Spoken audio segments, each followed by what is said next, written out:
Daryl stepped forward. Agad ang karamihan ng tao ay huminga, nagdarasal para sa lalaki. Ang Pangulo ay maaaring sunugin siya pagkatapos mahuli sa paglalaro sa kanyang telepono. Ano ang pinapanood mo? Si Daryl ay ngumiti, huminto sa harap ng miyembro ng kawani. Pangulo, narinig ng kawani ang Darip's boses at halos bumaba ang kanyang telepono habang siya staggered. Ha?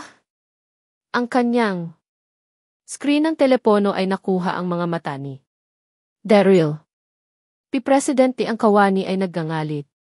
Inisip niya na si Daryl ay sumigaw sa kanya, ngunit tinanong lamang niya kung sino ang babae na Anchor. Samantala, ang isa pang kawani sa tabi ng mga ito ay sumagot ng maingat, Pangulo, ang kanyang pangalan ay Lily Lindon. Siya ay isang bagong angkla. Narinig ko siya mula sa Donghai City. At nagsimula siyang mabuhay ng ilang araw. Daryl nodded, glancing sa Pearl na nakatayo sa tabi ng kanyang tagiliran. Pearl, tulungan mo akong malaman kung ano ang nangyari sa kanya. Bakit? Nagsimula siya ng live streaming. Kukunin ko. Agad ito, kinuha ni Pearl ang kanyang telepono upang gumawa ng ilang mga tawag. Sa hapon, ang Perlas ay may pintuan. Pangulo, nagawa ko ang isang background check. Ang babae Anchor ay Lily Lindon. Siya ay kicked out sa kanyang negosyo ng pamilya 2 araw na nakalipas. Ha? Kicked out sa kanyang pamilya? Ang edad ni Granny Lindon ay nahuli sa kanya. Nagulat si Pirwas. Pangulo, ang lahat ay okay, tanong niya ng maingat. Daryl, calm down, alog ang kanyang ulo. I'm fine, siya reassured. Ang live streaming platform na ito ay imo anumang bagay tungkol dito. Perlas nodded, ito ang platform ng Longya live streaming. Ang may-ari ay kasosyo sa atin. Daryl nodded. Ang Donghai boss ay hindi nalulugod. Diyosa, hindi mo ba alam ang mga patakaran sa platform na ito? Sa ngayon, ako ang pinakamataas na nagbabayad na viewer. Kailangan mong gawin ang anumang sinasabi ko sa iyo na gawin hanggat hindi ito laban sa batas, naiintindihan? Ibinigay ko sa iyo ang 20,000 bucks. Gusto mo bang makakuha ng elk out sa platform? Ang iba pa ang mga manonood sa kanyang profile ay may panig sa kanya. Siya ay tama. Binabayaran kanya ng 20,000 bucks. Sa palagay mo ikaw ay malinis? Sayaw, sayaw. Lily pursed kanyang mga labi, nakatayo up unwillingly sa kanyang minipalda. Mayroon silang punto, binayaran niya siya ng malaking halaga ng pera. Kung tinanggihan niya siya, walang sinuman ang magpapadala muli sa kanyang mga regalo sa hinaharap. Ang bawat tao ay anticipating excitedly, iniisip na sa wakas sila ay maaaring manood ng liryo sayaw. Ang kanyang makatarungang at mahabang binti ay napakaganda. Ano ngayon? Lily stood doon, takot-stricken sa kanyang mga labi pursed. Bigla, lumitaw ang isang kagulat-gulat na eksena sa screen. Ang isang nakatutuwang tao ay nagpadala ng mga grupo. Pagkatapos ng mga grupo ng mga regalo sa kanyang platform na summed hanggang sa 2,000,000 bucks. Wow! Ang buong platform ay pumasok sa isang kaguluhan. Pagbibigay ng 2,000,000 bucks na nagkakahalaga ng mga regalo sa isang go. Maaaring ito ay isang bilyonaryo. Si Lily ay nanginginig na may pasasalamat habang tinitingnan niya ang pangalan ng tao, burol. Pagkatapos ng pagbibigay ng pera, nagkomento ang Hill ng gumagamit sa platform. Hindi mo kailangang gawin. Kumanta kung nararamdaman mo ang pag-awit. Ang boss ng Donghai ay agad na isinara. Binabasa ko. Ano ang root ng hill? Si Lily ay nalulula sa pasasalamat.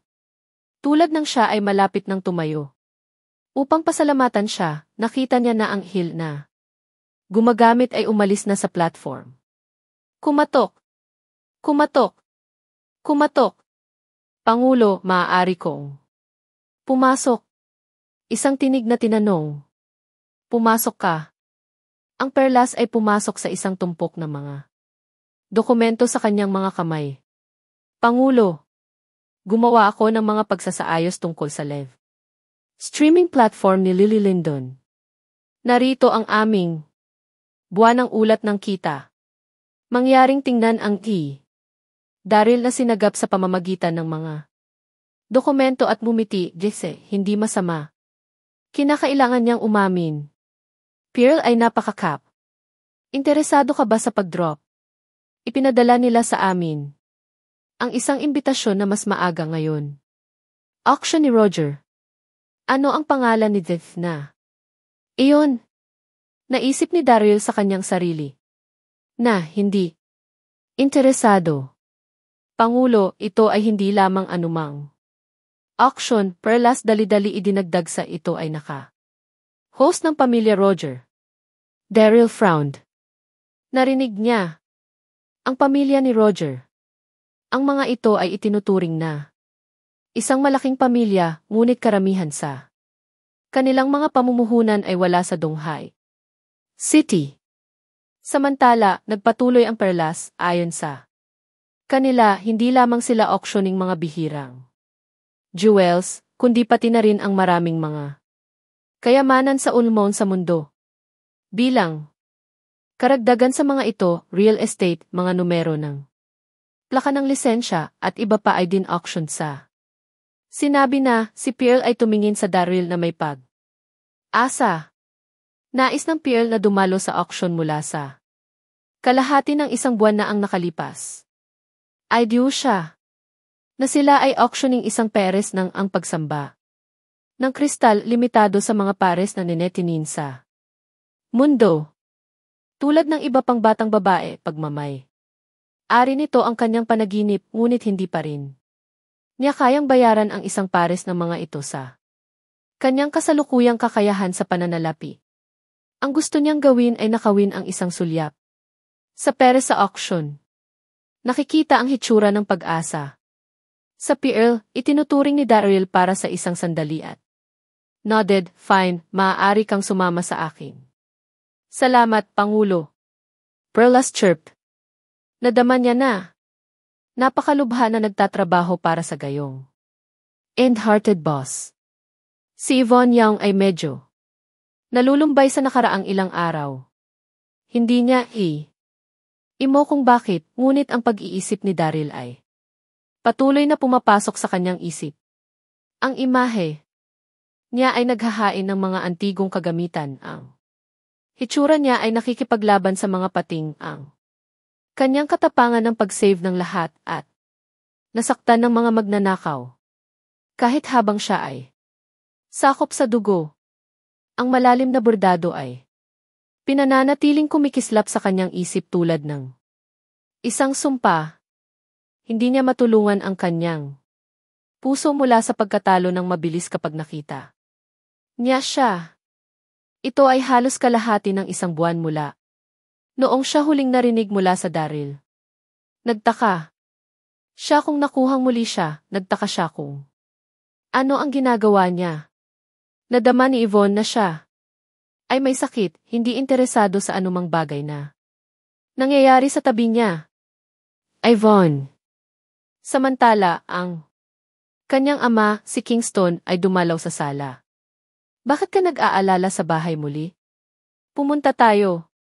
Dadalhin kita sa isang kawili-wiling kaganapan. Napansin ni Kingston na ang pakiramdam ni Yvonne sa ilalim ng panahon at nais na magsaya siya. Tatay, hindi ko naramdaman na lumabas, Yvonne mumbled. Nakangiti si Kingston, tiyak na gusto mong pumunta sa auction na ito. Narinig mo ba ang auction ni Roger? Magkakaroon ng maraming mga antigong ibinebenta sa auction na ito. Sino ang Iami, baka umuwi ka sa pagsamba ng rebulto. Tapos na kami. Ang ulo ni Zack ay umiikot. Hindi niya tinitingnan ang batang babae. 10%. Iyon ay halos kasing ganda ng wala. Ang mga Rogers ay patay na karne. Biglang may isang taong sumisigaw, masyadong komplikado ito. Magiging walang silbi ang pagpapadala sa kanya sa ospital. Natatakot ako na ang mga pagkakataon ay mas mababa sa 1%. Shelley grimaced. Sino ang magiging mapagmataas upang magsalita sa ganoong paraan? Siya ay ang tanging doktor dito. Ang kanyang mga salita ay dapat mangahulugan ng isang bagay. Kung ang matandang lalaki ay hindi ipinadala sa ospital, inaasahan mo ba siyang mamatay dito? Hindi bababa sa may pag-asa sa ospital. Bumalik siya ng magalit upang makita kung sino ang nagsabi. Daryl? Siya ay biglang napahiya. Hindi siya nakasuot ng makeup ngayon. Matapos ang huling pakikipagtagpo sa Daryl, siya ay nagtiwala sa kanya ng malalim habang siya ay ligtas na pakiramdam. Dapat siyang magkaroon ng kanyang mga dahilan para hindi igiit na huwag ipadala ang matandang lalaki sa ospital. Ang karamihan ng tao ay lumabas at bumaling sa Daryl. Sino ang taong ito? Maaari ba siyang maging sikat na tao sa mundo ng medikal? Sinabi rin niya na ang tableta ay hindi epektibo at mapanganib at naging totoo. Sino ka? Tinanong ang batang babae. Siya ay glared sa Daryl at nagtanong ng patag. Dahil pinayuhan mo sa akin na huwag ipadala ang aking lolo sa ospital, mayroon ka bang mas mahusay na solusyon? Daryl logged pagkatapos ay lumapit sa matandang lalaki. Matapos ang ilang mga obserbasyon, sinabi niya, Dr. Shelley ay tama. Ang iyong lolo ay may isang pagbara sa kanyang utak, ngunit ang kanyang kondisyon ay isang maliit na espesyal. Idinagdag niya, ang operasyon ng ospital ay walang silbi dahil ang hindi epektibo makadiyos na tableta ay mayroon pa ring lason sa loob nito. Ang lason ay nakakaapekto sa daloy ng dugo at higit pa, ang kagamitan sa ospital ay hindi nakakakita nito. Ang lason ay hindi kumalat sa iba pangbahagi ng kanyang mga organo. Kaya ang aking payo ay upang ilagay ang presyon sa kanyang paraan ng espiritu acupoint at ang transporter acupoint upang maiwasan ang pagkalat ng lason. Kasabay nito, gamitin ang panloob na enerhiya ng tagapagtanggol upang pilitin ang lason. Pinapayuhan ni Daryl na may mahusay na detalye. Ang karamihan ng tao ay nagsimulang magbulong. Bulungan sa talakayan. Alam niya talaga ang kanyang pinag-uusapan. Kahit na siya ay wastong. Hinula ang aking ako, dapat kang maging isang himala. Sa kasong iyon, ang mga ospital ay dapat isara ang kanilang mga pintuan at sinuman na may mga isyu sa kalusugan ay dapat lamang mahanap ka. Sa halip, ang batang babae ay hindi tumugon sa payo ni Daryl. Naunawaan niya ang bawat salita na siya ay nag-aalala at sinabi ang daan ng Daryl. Chuckled malumanay, imo, na ang dahilan kong bakit kailangan mo lamang magtiwala sa akin. Daryl ay mute kung ano ang kanyang pinag-uusapan. Ang walang katapusang elixir manual ay hindi lamang inilarawan ang mga hakbang na kinakailangan upang makabuo ng iba't ibang mga elixir, ngunit ang manu-manong ibinigay din ang mga antidotes duguan impyerno, ginagawa mo ang isang pabor sa pamamagitan ng pagtulong sa iyo na isave ang iyong lolo, gayon paman ay nagbanta ako sa akin, naisip niya. Ikaw, ang mukha ng batang babae ay flushed. Siya ay fuming. Ang mukha ng batang babae ay nagdidilim.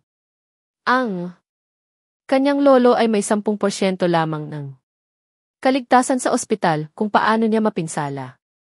Ang kanyang grandf ito ay may kinalaman sa buhay at kamatayan.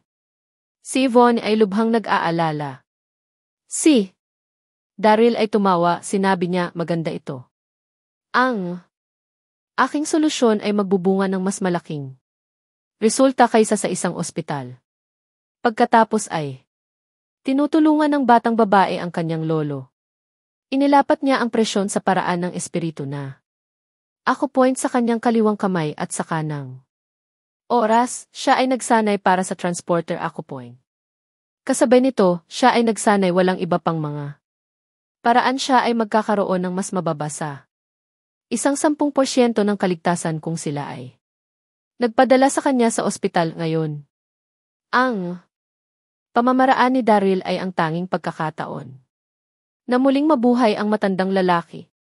Pagkalipas ng ilang panahon, ang kulay ng pangmukha ng lumang tao ay bumalik. Sinimulan niya ang paghinga ng normal. Nagkaroon ng kolektibong paghagupit sa mga cultivators. Nagtrabaho ito. Kahit na ang matandang lalaki ay hindi gising, tila tulad ng panganib na lumipas. Ang batang babae ay nagbubuntong hininga, lumakad. Siya patungo kay Daryl at nodded, salamat. Maaari ba akong iimo ang iyong pangalan? Bagaman iniligtas ni Daryl ang kanyang lolo at nagpapasalamat siya para dito, ang kanyang tono ay malamig pa rin. Iyon ang lawak ng pagmamataas na naka-embed sa malalim sa kanyang mga buto. Well, nakuha niya ang madugong maswerte. Na-save ang isang tao sa pamamagitan ng pagsubok at error. Tristan Jab. Dax na tahimik ang lahat ng mga ito. Ay maaaring hindi na ito, siya yelled sa galit, bloody. Hey, ikaw ba ay tapos na o ikaw ay mabaliw? Ang lumang tao ay na-save, ngunit narito ka sa iyong walang silbi komentaryo. I give off, inisin mo ako. Dax na dama na tumawag sa akin, Zack, sigurado. Sumagot Daryl at shook kanyang kamay matatag. Daryl at Zack pindutin ito ng sabay-sabay siya. Nadama na Zack ay isang tao na war kanyang puso. Sa kanyang manggas, hindi na siya maaaring itago ni Daryl, Zack. Daryl halos tapos na ang kanyang tanong kapag Zack hushed kanya na may isang daliri sa kanyang bibig.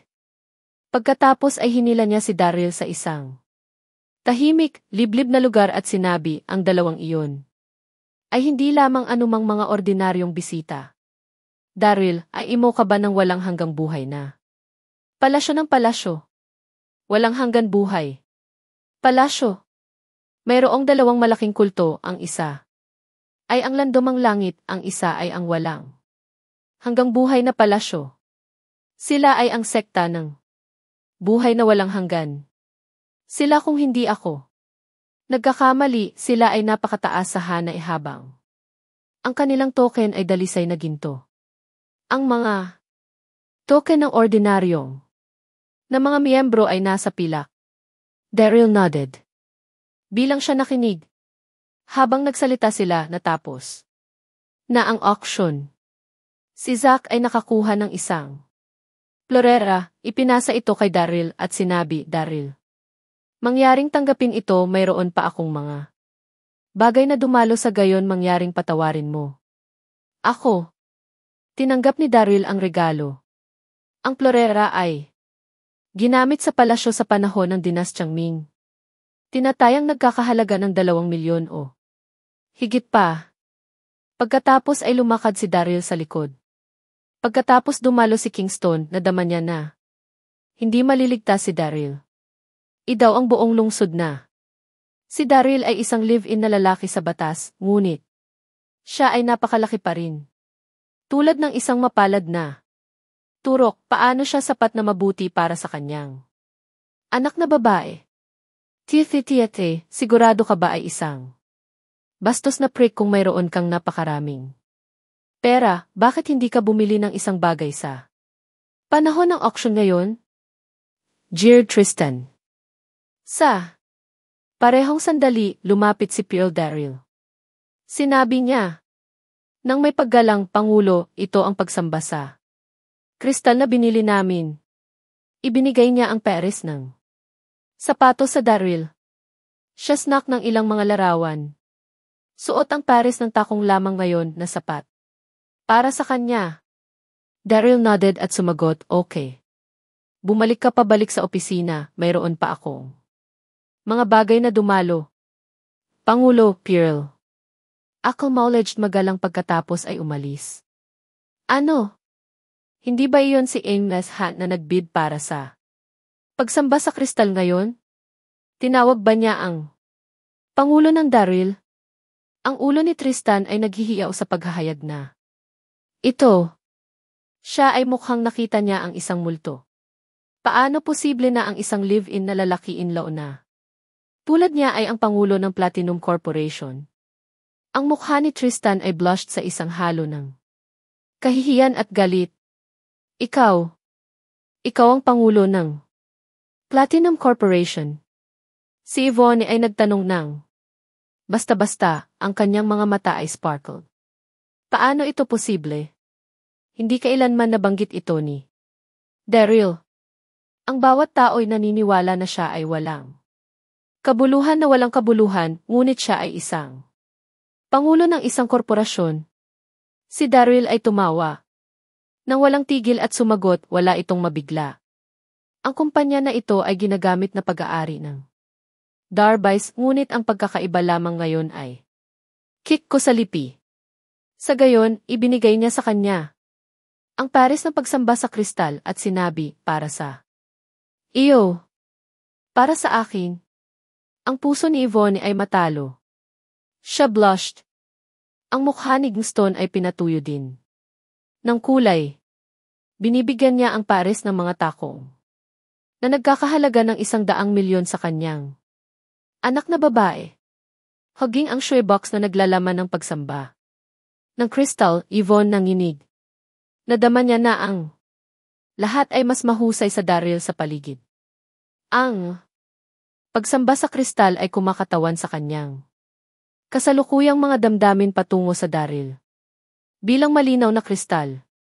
Tulad ng kanyang ama sa tabi niya, nilabanan niya ang hinihimok ng tuat.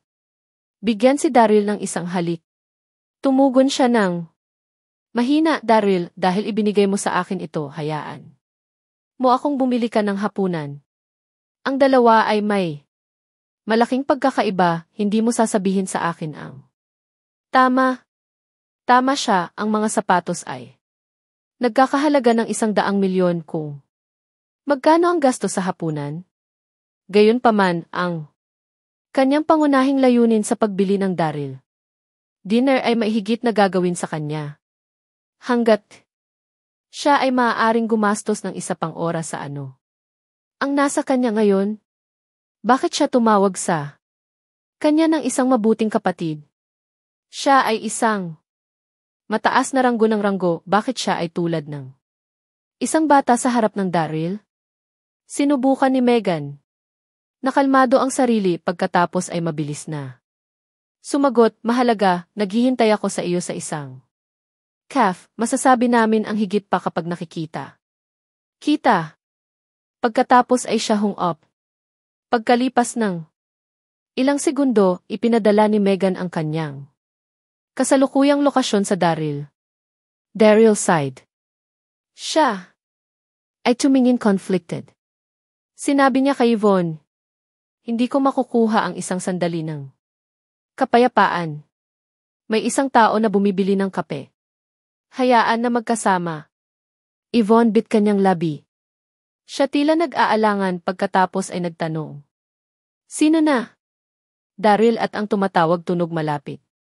Pagtawag sa bawat isa sa lihim na silid, si Master Darby ay nakaupo doon na may ngiti.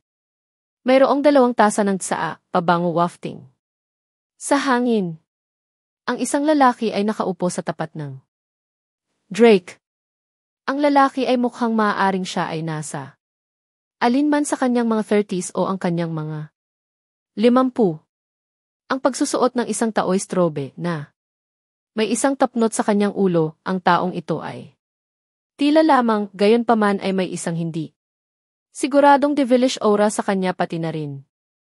Ang taong ito ay si Brian Cunningham, na kilala rin bilang pari na si Brian sa iba. Aking kapwa pari, ito ay isang malaking karangalan. Na kayo ay nagtataglay sa atin ng iyong presensya. Sinabi ni Drake na nagtataas ng isang tasa sa kanya.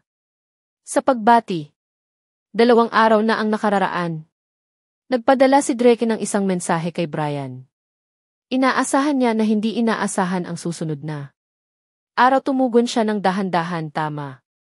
Tutulungan kita sa isang kondisyon. Sinabi ni Drake. Nang may kagalakan, anuman. Hanggat ang buong pamilya ay maaaring magsagawa ng paglilinang, siya ay sumasang-ayon sa anumang bagay. Brian loved. Sinabi niya, wag sumang-ayon kaya dali-dali ang bagay na hinihiling ko sa iyo ay hindi nasiping ng pagkatapos ano? Eternal Life Palace. Si Drake ay masindak.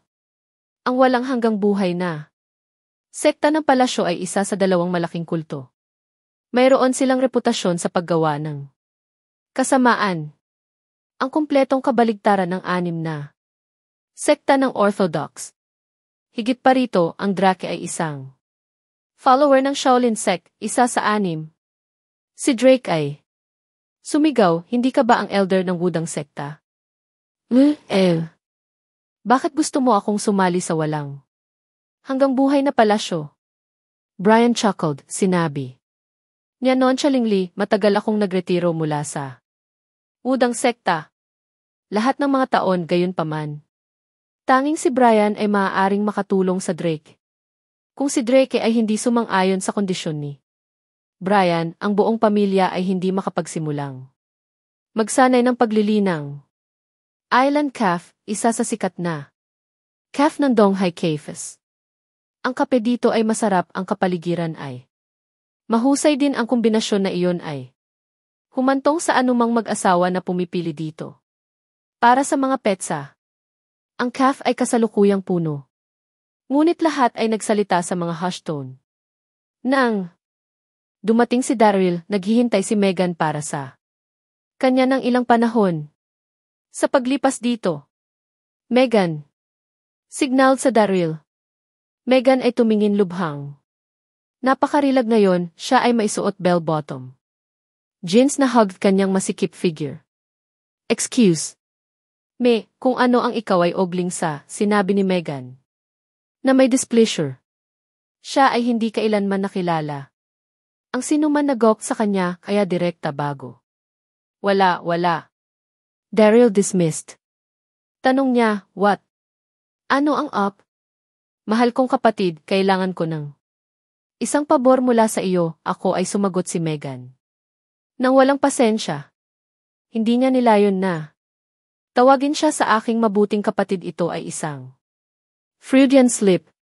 Mabuti kong kapatid, bakit ang sweet mo ngayon? Sabi ni Daryl habang tumatawa. Tinanong niya, ano ang maitutulong ko sa iyo? Kinagat ni Megan ang kanyang labi at bumulong. Narinig mo ang tungkol sa seksyon ng Eternal Life Palace? Eternal Life Palace? Ang lolo at apong babae sa auction ngayon lamang ay mula sa sektang ito. Isa sila sa 2 pangunahing kulto. Ngayon ko lang narinig. Anong nangyari? Tanong ni Daryl. Kailangan kita upang tulungan akong siya sa atin ito. Mahinang tugon ni Megan. Ang Donghai City ay nasa gulo kamakailan. Ilang araw na ang nakakalipas, ang kulto ng Grandmaster Heaven ay nag-set up ng isang sanggay dito na sinundan ng Eternal Life Palace. Sa 2 malalaking kulto na itinatakda ang kanilang presensya dito sa Donghai City, ang lungsod na ito ay malapit nang mapunta sa mga aso. Salamat na lang na ang Grandmaster Heaven ay kumulo kamakailan lamang. Ang Hallmaster Skylar Burr ay hindi na nakikita ng maraming araw ngayon. Sa kasamaang palad, ang seksyon ng Eternal Life Palace ay naging 1/5 paglabas ng hangganan. Matapos mag-set up ng isang sangay, gumagawa sila ng lahat ng uri ng kasamaan at mapangahas na mga kilos tulad ng paggamit ng mga tao upang pinuhin ang mga elixir. Ang mga pinuno ng pulisya ay nag-utos, kung hindi Nila maalis ang Eternal Life Palace sa isang buwan. Lahat ay matatanggal. Ang pulisya ay naging abala sa pagsisiyasat sa kanila mula pa, ngunit hindi nila mahanap ang isang sangay ng sekta. Si Daryl ay ngumiti ng mabuti, sinabi niya kung ang pulisya ay hindi maaaring gumawa ng anumang pag-unlad, anong kabutihan ang magagawa ko? Si Megan ay medyo nag-alala, sumagot siya, nahuli namin ang isang miyembro ng seksyon ng Eternal Life Palace kahapon, ang kanyang pangalan ay Chester Wilson. Naniniwala kami na siya ay may mataas na ranggo sa kulto. Sa kasamaang palad, gaano man namin siya interoguhin, pinikit niya ang bibig niya. Kaya't sa huli wala kaming magawa, kundi ang i-lock siya sa kulungan. Humigop si Megan ng kanyang kape pagkatapos ay nagpatuloy, naisip ko na magpadala ng isang tao sa bilangguan upang makalapit sa Chester at makita kung ano ang maaari naming makuha mula sa kanya. Kaya naisip kita. Ano? Undercover sa bilangguan? Ang ibig sabihin ni Megan ay kailangan niyang makuha ang tiwala ni Chester bilang isang bilanggo. Biro ba yun? Halos tumayo si Daryl, umiling siya ng galit na galit. 2 paghahati 5. At sinabi, hindi masyadong mataas ang tingin mo sa akin. Humihiling sa akin na undercover. Mas gugustuhin ko siyang labanan. Bukod dito, napakaraming mga opisyal sa ibaba mo. Bakit hindi mo pipiliin ang isa sa kanila sa halip na ako? Mabuti ang buhay sa labas, bakit siya maghirap sa bilangguan? Ang ideya ay nagsalita tungkol sa kabaliwan. Si Megan, kasing balisa ni Daryl, ay napangiti at nagmakaawa, mangyaring aking butihing kapatid. Humihiling ako sa iyo bilang isang mabuting kapatid. Tulungan mo lang ako sa isang beses na ito. Pakiusap. Hindi maintindihan ni Megan kung bakit nakatingin siya kay Daryl. Mula nang magsimula ang planong ito, ang unang taong naisip ay si Daryl. Dati, kinuha ni Daryl ang 10 libingan na magnanakaw ng mag-isa. Sa bangko, ipinaglaban niya ng mag-isa ang mga magnanakaw din. Hayaan akong isip ng ibang paraan. Nais kong pumasok sa bilangguan na may dignidad. Balita ko lahat ng mga nakakulong ay mababa ang tingin sa mga magnanakaw, seryosong sinabi ni Daryl. Tumango si Megan. Ano ang iba pang mga paraan? Pagkatapos, tanong niya. Nag-alok si Daryl ng ilang mga mungkahi tulad ng pagbugbog sa isang tao o isang hit and run. Tinanggihan ni Megan ang lahat ng isa sangkapat. Mga yan sa huli at tubili lamang siyang pumayag na magnakaw. Pagkatapos ay nag-text si Daryl kay Pearl ng isang mensahe na nagtuturo sa kanya na pamahalaan ang kumpanya sa kanyang ngalan dahil hindi siya malapit sa ilang oras. Ibinigay din niya kay Pearl ang kanyang account at password sa Longya Live streaming platform na nagtuturo kay Pearl na alagaan si Lily. Sa pamamagitan din nito, nang matapos siya ay walang kabuluhang bumangon at tumungo sa katabi ng Apple Store. May nagnanakaw ng phone. Mabilis-bilisan mo siya. Magnanakaw. Makalipas ang ilang segundo, sumugod si Daryl palabas ng tindahan na may dalang 2 bagong telepono sa kanyang mga kamay. Ilang tindahan. Hinabol siya ng mga empleyado. Nagdulot iyon ng lubos na kaguluhan, lahat ay pagtingin kay Daryl, subalit walang nais na makisali.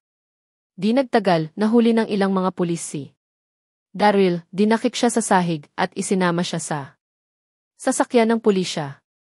Ang buong eksenang ito ay tumagal ng hindi higit sa 5 minuto. Hindi mapigilan ni Megan na tumawa ng malakas sa cave. Sino ang may alam na si Daryl ay may katalinuhan sa pag-arte? Ibinigay niya ang pagganap ng isang buhay na pagnanakaw ng mga teleponong iyon. Inaasahan niyang sa oras na makapasok siya Sa bilangguan, makakakuha siya ng ilang impormasyon sa Chester. Si Wilson. With that, umalis na siya sa cave. Agad na ipinakulong si Daryl. Inutusan siyang magpalit ng uniforme sa bilangguan. Siya. Maaaring makita na ang mga preso ay nagkakaroon ng kanilang libreng oras ngayon. Ilang malalaking bloke ang naglalaro. Basketball 9 sa 10 sa kanila ang may mga tatoo at peklat sa buong katawan. Donghai City First Hospital. Ward ng unang klase. Si Daniel Darby ay naging nagpapagaling. Sa wakas ay nakaupo na siya at parang masigla. Dumalaw si Shelley sa mag-asawa, dala sariwang gupitin na mansanas para sa kanila. Ilang pulis ang nagtulak upang buksan ang pinto. Tinanong ng pinuno sa kanila, ikaw ba ang mga magulang ni Daryl Darby? Inabot niya sa kanila ang isang file na may isang profesional na ngiti. Si Daniel at Luna ay medyo nalito kung bakit nandito ang mga pulis. Lumapit sa kanila si Shelley at sumagot sa ngalan nila, meron. Maaari ko bang malaman kung ano ang problema? Tumango ang opisyal pagkatapos ay sumagot ang iyong anak ay 3 paghahati 4. Nahuli na nagnanakaw ng mga telepono mula sa Apple Store. Naabutan namin siya. Dumating kami upang ipaalam sa iyo, iyon lang. Ano? Akala ni Shelley ay isang biro ito. Paano? Nakawin ni Brother Daryl? Ito ay dapat maging isang malaking kalokohan. Dapat ay nakakuha ka ng maling tao, hindi kailanman magnakaw si Brother Daryl. Bulalas ni Shelley. Tinanong ng pulisya, ikaw ba ang kanyang nakababatang kapatid na babae? Hindi. Ako hindi. Namula si Shelley. Ang pagpapahayag ni Daryl, mabilis niyang idinagdag, syempre, walang masyadong hindi naaangkop. Okay. Ano ang kailangan kong gawin upang makuha ang aking sarili sa bilangguan? Nagtanong si Daryl. Si Megan ay tumawa, o aking mabuting kapatid, inayos ko ang lahat. Tanging pareho sa amin ang tungkol sa iyo na undercover. Walang ibang tao. Kaya kailangan nating kumilos. Tulad nito, kailangan ko sa iyo upang magnakaw ng isang pares ng mga telepono sa tabi ng pinto. Ang aking mga kasamahan ay malapit na dito upang arestuhin ka kung ano. Kabanata 202, hindi ko na ninakaw ang anumang bagay bago, naisip Daryl solemna. Bakit? Ang pagnanakaw ay napakasama. Sinabi ni Daryl ng masakit. Ang katotohanan ay sinabi, mula pa noong bata pa siya, hinamak ni Daryl ang mga maliit na magnanakaw. Mayroon kang isang hanay ng mga kamay at binti, bakit gumawa ng isang bagay na hindi sa iyo? Tumingin si Megan sa Daryl. Defenselessly, sumagot siya, mayroon ka bang mas mahusay na mga ideya? Pinoprotektahan ang isang estudyante mula sa putok ng baril at sinagip ang isang batang babae mula sa isang hostage na sitwasyon.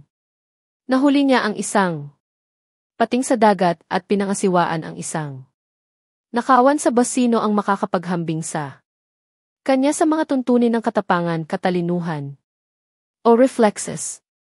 CJ, tutulungan kita sa isang oras na ito. Don't ask me for favors like this the next time. At tubili na sumang-ayon si Daryl. Naisip niya na makikipag-date siya sa isang magandang opisyal na alam na magiging ganito ang mangyayari. Masiglang tumango si Megan. Tinanong ni Daryl ng pisngi, ano ang makukuha kung kapalit? Kung gayon, ang misyon ay hindi madali, kailangan niyang mapalapit sa isang miyembro ng seksyon ng Eternal Life Palace. Sa auction, ang token ng batang babae ay sapat na upang takutin si Zack Rogers sa kamatayan na ipinakita kung paano makapangyarihan at nakapangingilabot ang seksyon ng Eternal Life Palace ay Tumawa si Megan at sumagot, naghanda ako ng 10 milyon bilang gantimpala hanggat naisa katuparan mo ang misyon, ang 10 milyon. Ay iyo, paano ang tungkol doon? Sa mga mata ni Megan bagaman si Daryl ay isang mabuting tao, siya ay manugang lamang, dapat ay nangangailangan siya ng pera. Umiling si Daryl, ang dami ay hindi nag-udyok sa kanya ng kaunti. Sinabi niya, nais mo bang ipagsapalaran ko ang aking buhay sa loob lamang ng 10 milyon? Bumaba ang tingin ni Megan at kinagat ang labi. Nag-isip siya sandali pagkatapos ay sinabi, mabuti. Kung kapatid, ang 10 milyon ay hindi madaling dumating, kailangan kong ipaglaban ito.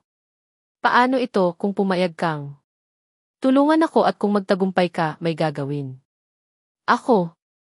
Sa pagtingin sa pamumula niya, si Daryl ay tumawa, tinanong niya ng pisngi kahit ano. Tumango kaagad si Megan, ngunit pagkatapos ay nakita niya 4 paghahati 5. Never si ekspresyon ni Daryl, mabilis niyang idinagdag ng kurso, walang masyadong hindi naaangkop. Okay. Ano ang dapat kong gawin upang makulong ako? Tanong ni Daryl. Tumawa si Megan, ay aking butihing kapatid. Mayroon ako. Inayos ang lahat. Pareho lang sa amin ang nakakaalam tungkol sa pagiging undercover mo. Walang iba. Kaya kailangan din nating kumilos tulad nito. Kailangan kita upang magnakaw ng ilang mga telepono sa tabi-tabi, ang aking mga kasamahan ay narito malapit na upang arestuhin ka. Ano? LCA, wala pa akong nakawin kahit kailan. Solem na naisip ni Daryl. Bakit pagnanakaw? Napakadura ng pagnanakaw. Matalas na sabi ni Daryl. Sabihin ang katotohanan. Mula pa noong siya ay bata pa. Kinamumuhian ni Daryl ang mga maliit na magnanakaw. Mayroon kang isang hanay ng mga kamay at binti, bakit kumuha ng isang bagay na hindi iyo? Tumingin si Megan kay Daryl ng walang pagtatanggol, sumagot siya, mayroon ka bang ano mang mas mahusay na mga ideya? Si Daryl ay ngumiti ng pilit, sinukat niya si Megan at sinabi, kumusta naman ako sa pag-atake sa isang babaeng pulis, o kahit nahawakan siya ng hindi naaangkop di. Namula si Megan, sinamaan niya ng tingin si Daryl.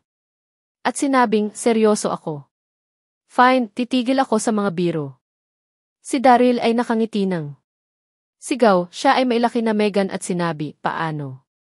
Ang tungkol sa akin na umaatake sa isang policewoman o kahit nahawakan ang kanyang hindi naaangkop di. Megan blushed, siya glared sa Daryl. At sinabi, ako ay seryoso. Mainam, titigil ako sa mga biro. Hayaan akong mag-isip ng ibang paraan. Gusto kong pumasok sa bilangguan na may dignidad. Narinig ko na ang mga bilanggo lahat ay tumingin sa mga magnanakaw, sabi ni Daryl. Megan nodded.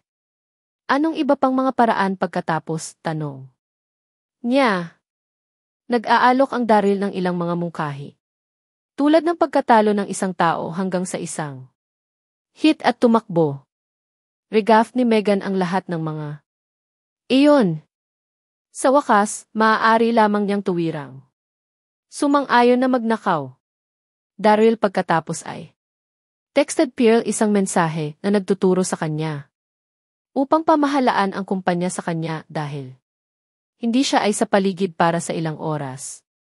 Nagbigay din siya ng perlas ng kanyang account at password sa Longya live streaming platform na nagtuturo sa perlas upang alagaan ang Lily sa pamamagitan nito. Pati na rin. Nang matapos niya, nag-alaga na siya ay tumayo at tumuloy sa tindahan ng apple sa tabi ng pinto. May isang tao ang pagnanakaw ng mga telepono. Mabilis na siya magnanakaw. Pagkalipas ng ilang segundo, nagdala si Daryl mula sa tindahan na may 2 bagong telepono sa kanyang mga kamay. Ang ilang mga empleyado ng tindahan ay hinabol sa kanya. Iyon ay naging isang Kaguluhan, ang lahat ay naghahanap sa Daryl. Ngunit walang gustong makakuha ng kasangkot. Sa lalong madaling panahon, ang ilang mga pulis ay nahuli Daryl, inaresto siya sa sahig at inilagay siya sa isang pulisya kotse. Ang buong eksena na ito ay hindi na may 5 minuto. Hindi maaaring makatulong si Megan ngunit tumawa ng malakas. Sa cave, sino ang nakakaalam na may Daryl na may kamok para sa pagkilos? Ibinigay niya ang pagganap ng isang buhay na pagnanakaw ng mga teleponong iyon. Inaasahan niya na sa sandaling pumasok siya sa bilangguan, makakakuha siya ng ilang impormasyon mula sa Chester Wilson. Sa pamamagitan nito, iniwan niya ang cave. Si Daryl ay agad na ipinadala sa bilangguan. Siya ay iniutos na baguhin sa uniforme ng bilangguan. Nakita niya na ang mga bilanggo ay may kanilang libreng oras. Ngayon, ang ilang mga malaking bloke ay naglalaro ng basketball. 9 sa 10 sa kanila ay may mga tattoo at scar sa buong kanilang mga katawan. Donghai City, unang ospital. Unang klase na ward. Si Daniel Darby ay nagalit. Maaari niyang sa wakas ay umupo at pakiramdam energetic. Dumating na ang Shelley upang bisitahin ang mag-asawa na nagdadala ng mga sariwang kot mansanas para sa kanila. Ang ilang mga pulis ay humatay sa pinto. Ang pinuno sa kanila ay nagtanong, ikaw ba ang mga magulang ni Daryl Darby? Ibinigay niya sa kanila ang isang file na may isang propesyonal na ngiti. Si Daniel at Luna ay bahagyang nalilito kung bakit narito ang mga pulis. Napupunta sila ng mga Shelley at sinagot sa ngalan nila, may mga maaari ko bang malaman kung ano ang bagay? Ang opisyal ay nodded. Pagkatapos ay sumagot, ang iyong anak ay nahuli sa pagnanakaw ng mga telepono mula sa Apple Store. Siya ay nahuli sa amin. Dumating kami upang ipaalam sa iyo na lahat. Ano? Naisip ni Shelley na ito ay isang joke. Paano mag-steal si Brother Daryl? Ito ay dapat na isang malaking kalokohan. Kailangan mong nakuha ang maling tao, si Brother Daryl ay hindi kailanman magnakaw. Shelley exclaimed. Tinanong ng pulisya, ikaw ba ang kanyang nakababatang kapatid na babae? Hindi. Hindi ako, hindi. Ang Shelley ay nahuhulog. Hindi ako ang kanyang kapatid na babae, ngunit alam ko siya ng maayos. Hindi niya gagawin ang ganoong bagay. Shelley sinabi. Malumanay. Ngunit ang mga katotohanan ay mga katotohanan. Gumawa siya ng pagnanakaw, sabi ng pulisya. Bumaling siya sa mga magulang ni Daryl at sinabi, ang iyong anak ay talagang nakawin ang ilang mga telepono.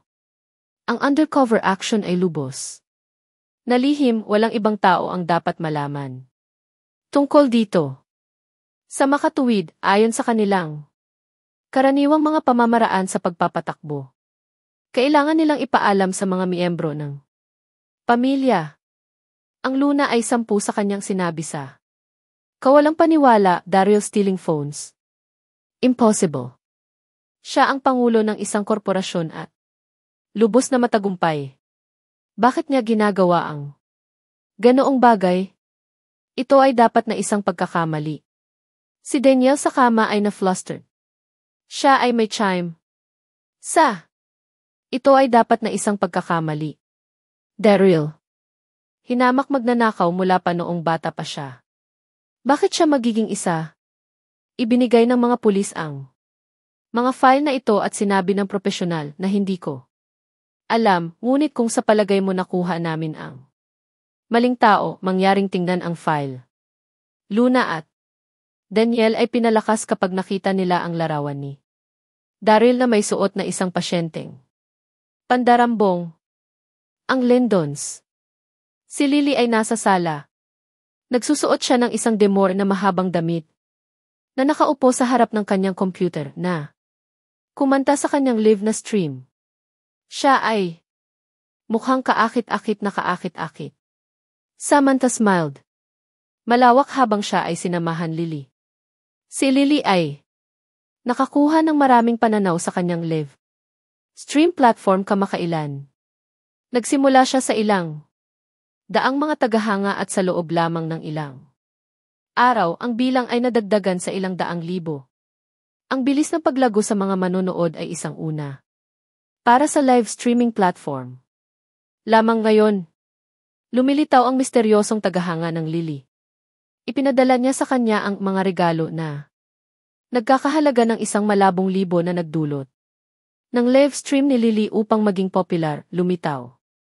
Ito sa pangunahing pahina ng EPI.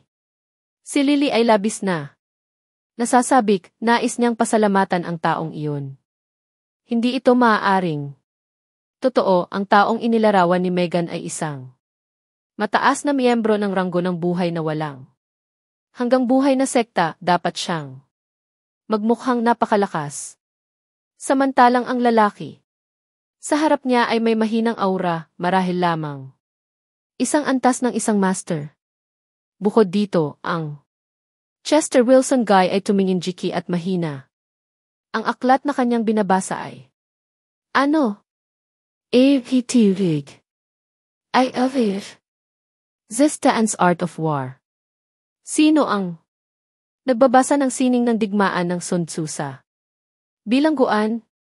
Iniisip ni Daryl na nakakatawa habang nag-iisip siya kung gaano ang pinakamahusay na lumapit sa kanya, isang bola ang hit ng Chester. Bam! Ang hit na ito ay halos ginawa Chester pumasa. Ang aklat at ang kanyang mga panoorin ay lumipad. O hindi, ako ay nalulungkot, ang bola ay nahulog mula sa aking kamay, sabi ng isang malaking guy. Sarcastically. Ang malaking lalaki ay pamilyar sa Daryl. Maaari bang Trent Young? Daryl halos tumawa ng malakas. Ang tao ay Trent Young.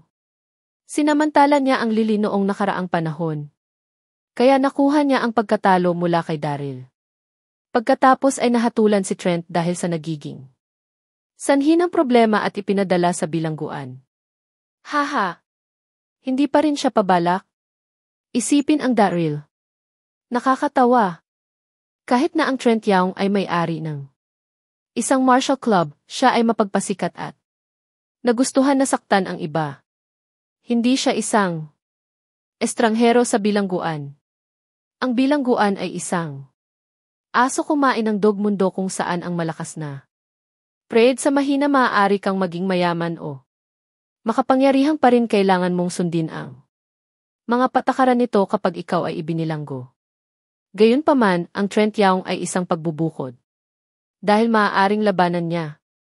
Nagkakaroon siya ng maraming mga tagasunod kaya napakaganda siya. Sa bilangguan. Sa sandaling iyon, hindi napansin ni Trent si Daryl.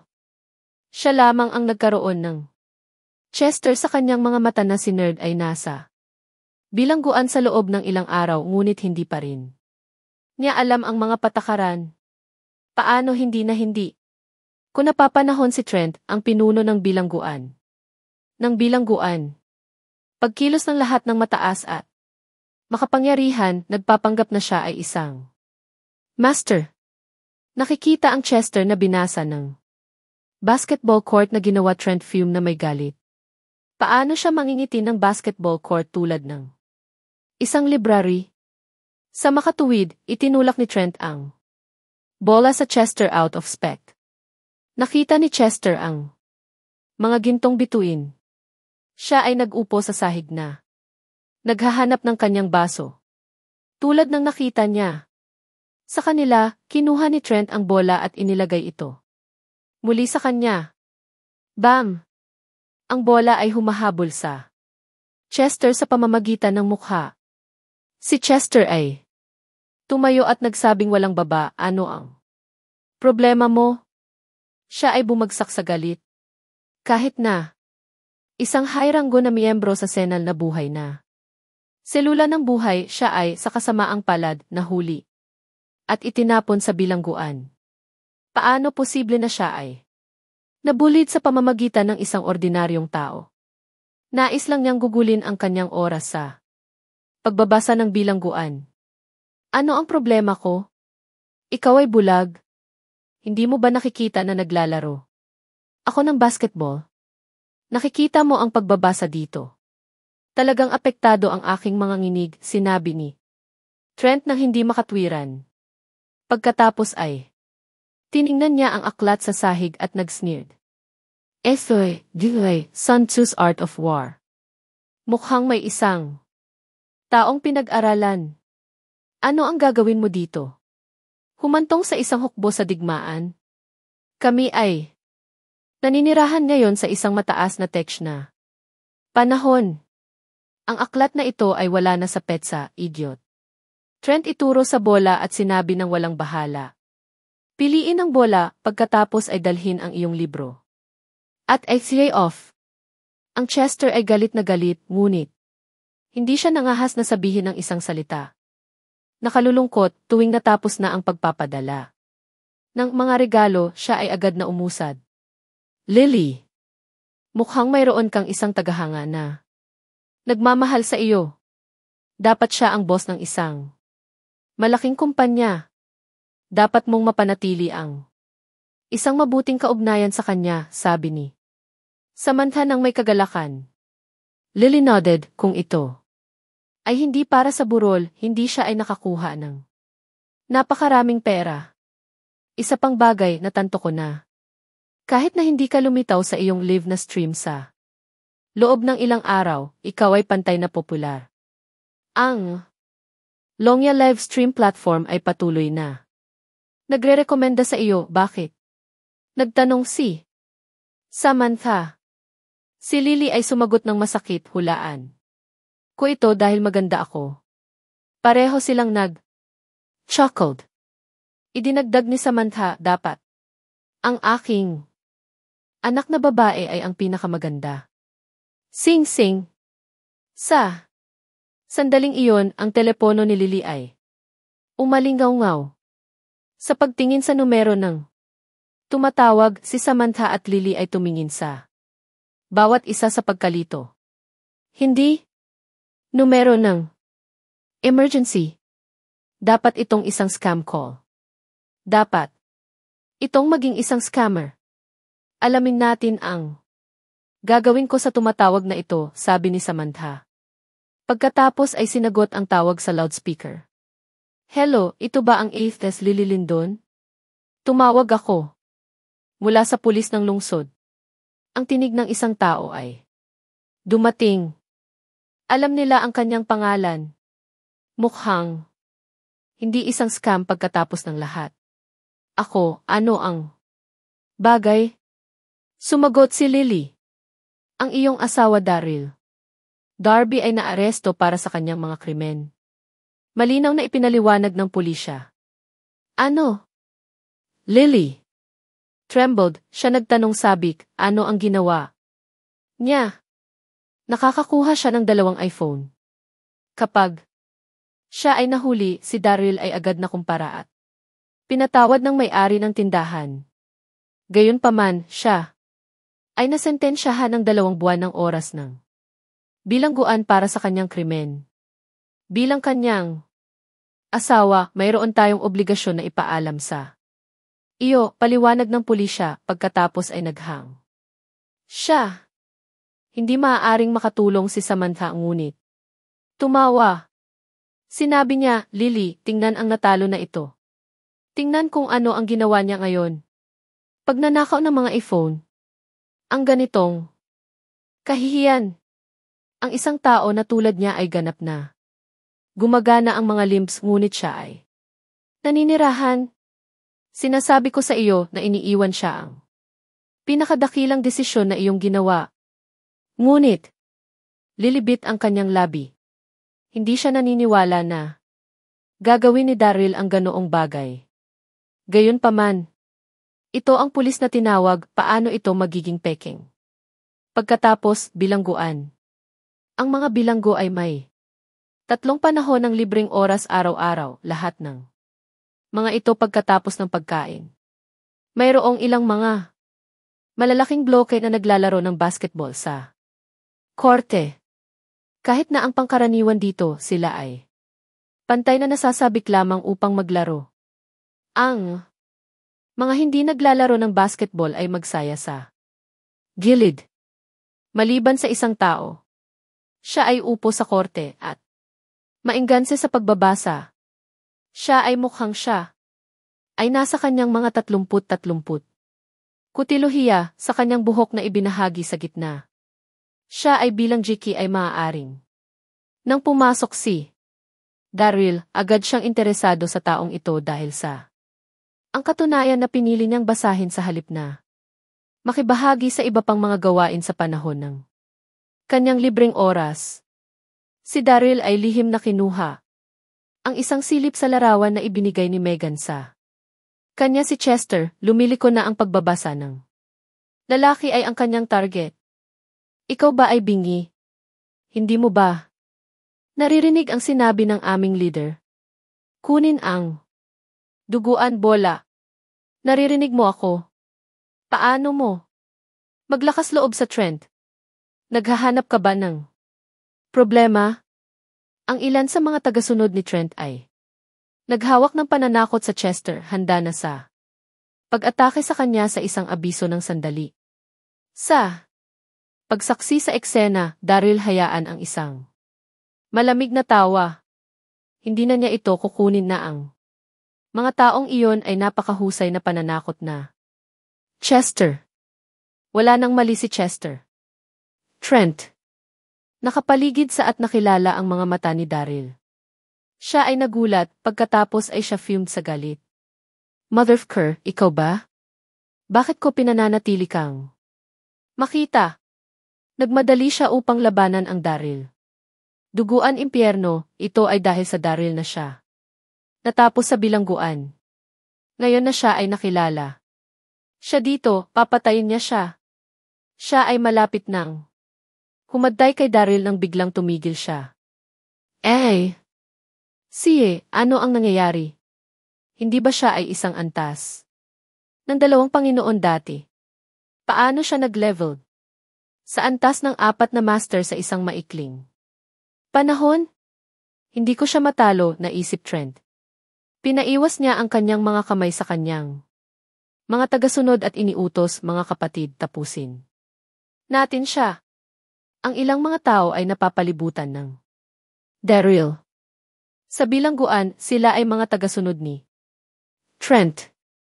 Ano man ang sinabi ni Trent, sinundan nila. Nang walang tanong. Malungkot ang Daryl. Dumating lang ako, ayaw kong maging sanhi ng problema, mangyaring huwag pilitin ang aking kamay. Sa sandaling iyon, kinuha ni Chester ang kanyang mga panoorin at libro. Tumayo siya roon at tiningnan si Daryl. Paano pa rin ang taong ito ay tahimik sa kabila ng pagiging mahuhusay? Dapat siyang maging isang malakas na tao. Napansin ni Daryl ang pagtingin ni Chester, ngunit hindi tumugon. Si Megan ay nagbabala sa kanya na si Chester ay malupit at napakapang-unawa. Upang hindi maging sanhi ng hinala, hindi maipapakita ni Daryl ang kanyang karunungan. Kasabay nito, lumapit ang isang bantay sa bilangguan at sumigaw, ano ang ginagawa mo? Gusto mo bang palawigin ang iyong kaparusahan dito? Ang mga mata ni Daryl ay kumikislap nang makita niya na ang bantay ng bilangguan ay isang babae. Siya ay medyo magandang naghahanap. Opisyal, hindi kami nakikipaglaban, haha. Kami ay lamang na nagfuling sa paligid. Tinanggihan ang Trent. Sa bilangguan, walang sinuman ang namamatay na napaka mapangahas. Ang opisyal na tiniganti sa kanila ay nakabukas at umalis. Nagmuttered siya, huwag kang mapang-api sa bagong dating. Alam niya na ang bagong inmate na ito, Daryl, ay isang magnanakaw. Ang mga magnanakaw ay tumingala sa bilangguan. na ang Daryl ay tiyak na mabubunot. Lalo na sa pamamagitan ng Trent at sa kanyang mga tagasunod. Siya ay magkakaroon ng masamang oras. Dito. Siya sighed. Brother Trent, ano ang gagawin natin sa Daryl na ito? Ang isang tagasunod ay nagtanong sa panahon ng tanghalian. Tumango ng walang katapatan, huwag kang alala. Tatanggalin namin si Daryl sa Chester. Kung nakikita ni Daryl si Chester na nabullied, hindi na siya magiging mapagmataas. Ito ay isang magandang ideya. Trent, ikaw ay kamangha. Manghang. Ang mga tagasunod ay tumingala sa Trent ng maraming. Anuman ang ginawa niya ay perpekto sa kanilang mga mata. Pagkatapos ng tanghalian sa panahon ng isang toilet break, si Daryl at Chester ay peeing nang dumating si Trent. Kasama ang kanyang mga kalalakihan. Napalibutan nila si Chester at sinakop sa kanyang pantalon. Napakahirap na kasuklam-suklam. Ang Chester ay labis na nagalit, ngunit siya ay nagtataglay. Nakalulungkot, hindi ito ang wakas nito. Sa panahon ng hapunan nang lumipas si Trent sa Chester, tumigil siya at bumagsak sa pagkain ng Chester. Ang lahat ng mga bilanggo ay nakasaksi ito. Ang pagkain sa bilangguan ay lubhang mahalaga. Kung hindi ka kumain, ikaw ay mamatay sa gutom.